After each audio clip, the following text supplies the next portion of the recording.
ಇನ್ನೇನು ಅನ್ಸುತ್ತೆ ನಿನಗೆ? ಅವ್ರು ಪ್ರೆಷರೇ ಹಾಕಿಲ್ವಲ್ಲ. ಯಾಕಂತಂದ್ರೆ ನರೇಂದ್ರ ಮೋದಿ ಅವ್ರನ್ನ ಭೇಟಿ ಮಾಡಕ್ಕೆ ಆಗಲ್ಲ ಇವರು. ನಿರ್ಮಲಾ ಸೀತಾರಾಮನ್ ಭೇಟಿ ಮಾಡಿ ಒತ್ತಾಯ ಮಾಡೋಕ್ಕಾಗಲ್ಲ.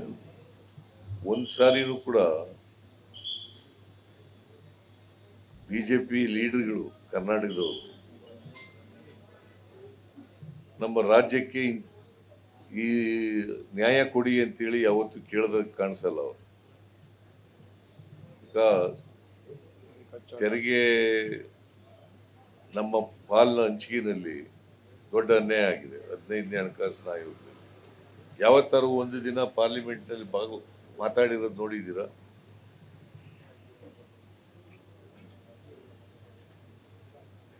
ನಮ್ಗೆ ಅನ್ಯಾಯ ಆಗಿದೆ ಅಂತ ಕೇಳಿದಾರ?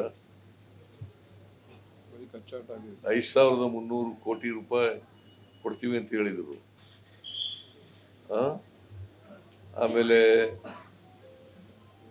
5,495 ಕೋಟಿ ಕೊಡ್ತೀವಿ ಅಂತ ಹೇಳಿದರು. ವಿಶೇಷ ಅನುದಾನ ಕೊಡ್ತೀವಿ ಅಂತ ಕೊಟ್ರ. 6,000 ಕೋಟಿ ಕೆರೆ ಅಭಿವೃದ್ಧಿಗೆ, ಬೆಂಗಳೂರಿನ ಅಭಿವೃದ್ಧಿಗೆ ಕೊಡ್ತೀವಿ ಅಂತ ಹೇಳಿದರು.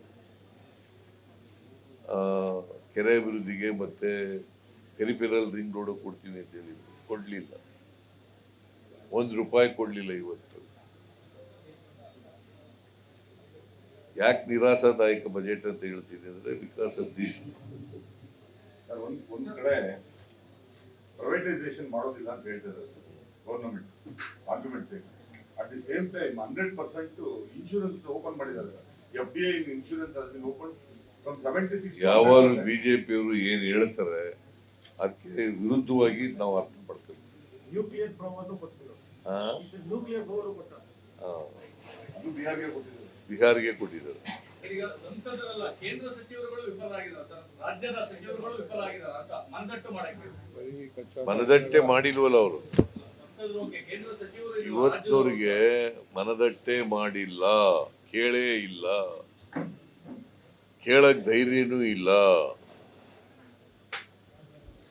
ಇವರು ಮಿನಿಸ್ಟ್ರಿಗಳಿಂದ ಮತ್ತೆ ಲೋಕಸಭಾ ಸದಸ್ಯರುಗಳಿಂದ ಕರ್ನಾಟಕಕ್ಕೆ ದೊಡ್ಡ ಅನ್ಯಾಯ ಆಗಿದೆ.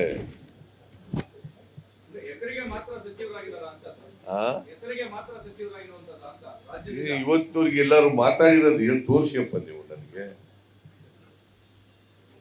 ಇವರು ಯಾರು ಪ್ರಹ್ಲಾದ್ ಜೋಶಿ ಅವರಾಗ್ಲಿ, ಕುಮಾರಸ್ವಾಮಿ ಆಗಲಿ, ಸೋಮಣ್ಣ ಆಗಲಿ, ಶೋಭಾ ಕರಂದ್ಲಾಜೆ ಆಗಲಿ ಇವತ್ತವರೆಗೂ ಮಾತಾಡಿರೋದು ತೋರಿಸಿ.